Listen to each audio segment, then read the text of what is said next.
तो नित्यता भी सिद्ध हो जाती है। इत्यभिप्रेत यहाँ अब बन गया ये अनुमान बन गया। आत्मा सुखा भिन्न सुख लक्षणवत्वात् वैश्विक सुखवत। आत्मा सुख से अभिन्न है सुख लक्षण वाला होने के कारण वैश्विक सुख के समान। यद लक्षण तदात्मकम, जो जिस लक्षण वाला होता है वो तदात्मक होता है। यथा गवादी तो में लक्षण हुआ एक स्वभावत्व गौर लक्षणम। एक संवत माने घर कंबल जो शासनाधिमत्व, हाँ शासनाधिमत्व गौर लक्षणम। शासना जो घर कंबल है वो शासना कहलाता है, जिसके घर कंबल होगा गाय है, ये गाय के स्वरूप में है। तो ये जैसे गौर गाय का लक्षण गाय में समन्वित हो जाए तो ये शासनाधिमत्व जो गाय का लक्षण है वो गाय है। सर्वम यदर्थमिह वस्तु यदर्थ किंचित पारार्थमुज्झति चतन्य सत्यैव तद्वर्णयन्ति सुखम सुखलक्षण ज्ञात तत्प्रत्यगात्मनि समम सुखतास्य तस्मात्। ये कह रहे हैं कि जितनी भी वस्तु हैं वे जिसके लिए होती हैं तो वो सुख है। जिसके लिए सब चाहिए वो सुख है। तो जो निज सत्यैव पारार्थम उज्झति, अपनी सत्ता से ही परार्थता का त्याग कर देता है, ये सुख के लक्षण जानने वाले वर्णन करते हैं। तो ये केवल लक्षण प्रत्यगात्मा में भी समान है, इसलिए सुखता भी उसमें समान है। अब चलिए वाचुर्याभिप्राय में यदर्थम यद संबंधितया प्रीति विषय न तद्धेतुरित्यर्थ आत्मसुखस्य अजन्यत्वात्। ये जगत वस्तु यदस्ति किंचित तदपि प्राचुर्याभिप्रायं पारार्थम अन्य प्रयुक्त प्रीति विषयत्वम यदृश्यमाणमिति शेषा निज सत्या स्वस्वरूपेण सुखमिति वर्णयन्ति संबंध। ये बतलाया कि जिसके लिए सब होते हैं, जो किसी और के लिए नहीं होता। पारार्थम, हम पशु पुत्र धन आदि जो भी चाहते हैं वो इसलिए चाहते हैं कि उससे सुख होगा। तो सुख के लिए सबकी इच्छा की जाती है, तो सब परार्थ है।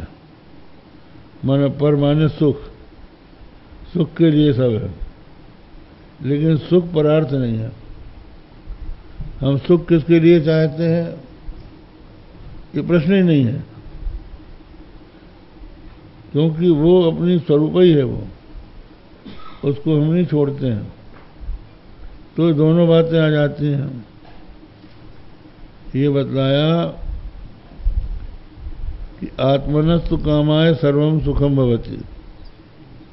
आत्मा की इच्छा, आत्मा के लिए हम सबको चाहते हैं। आत्मा से जो संबंधित हो जाता है वो हमारा प्रिय हो जाता है। आत्मा से जिसका संबंध न हो वो अप्रिय हो जाता है। अब आप देखिए अपने संबंधी हैं, नातेदार रिश्तेदार हैं, जब तक उनका हमारा नाता रहता है तब तक रहते हैं। जैसे किसी का दामाद है तो दामाद के साथ संबंध कब तक है? जब तक हमारी बेटी के साथ उसका संबंध है। बेटी से संबंध यदि उसने तोड़ दिया तो हमारा उससे क्या संबंध है? पुत्र का मित्र, पुत्र के मित्र को हम पुत्र के समान समझते हैं, लेकिन तब तक समझते हैं जब तक कि उसकी पुत्र के साथ मित्रता रहती है।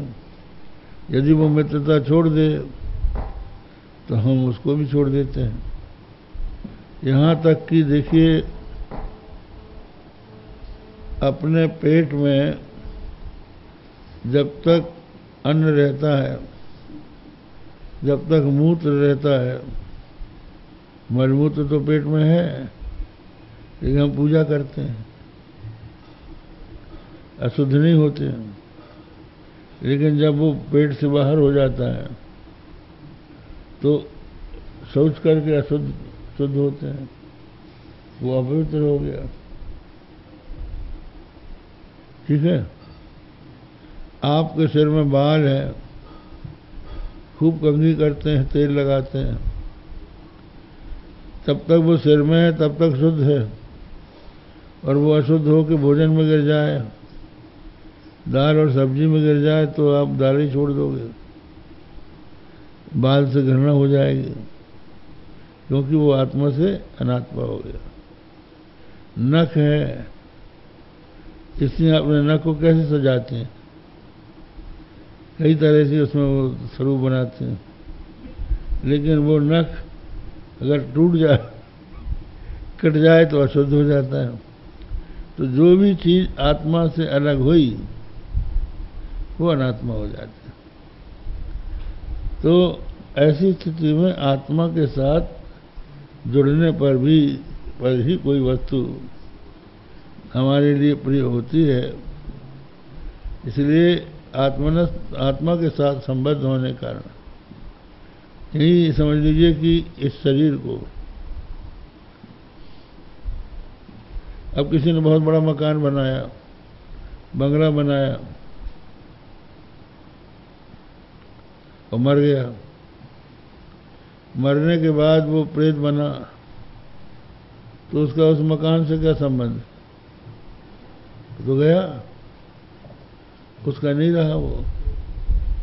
और अगर वो वहां जाएगा तो घर वाले कहेंगे कि ये तो प्रेतावेश हो गया, इसको निकालो यहाँ से,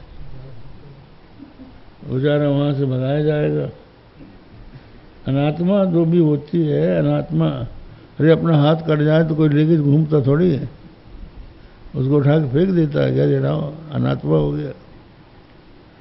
तो इस तरह से अनात्मा में प्रेम नहीं होता है, सबसे प्रेम आत्मा के नाते होता है। एक बात पक्की हो गई ना बंसल जी, कि आत्मनस्तु कामाय सर्वम प्रियम होती। इसी तरह से सुख के लिए सब प्रिय होते हैं, अपने सुख के लिए सबसे प्यार होता है। अगर वो हमारे सुख में बाधक हो जाए तो हम छोड़ देते हैं।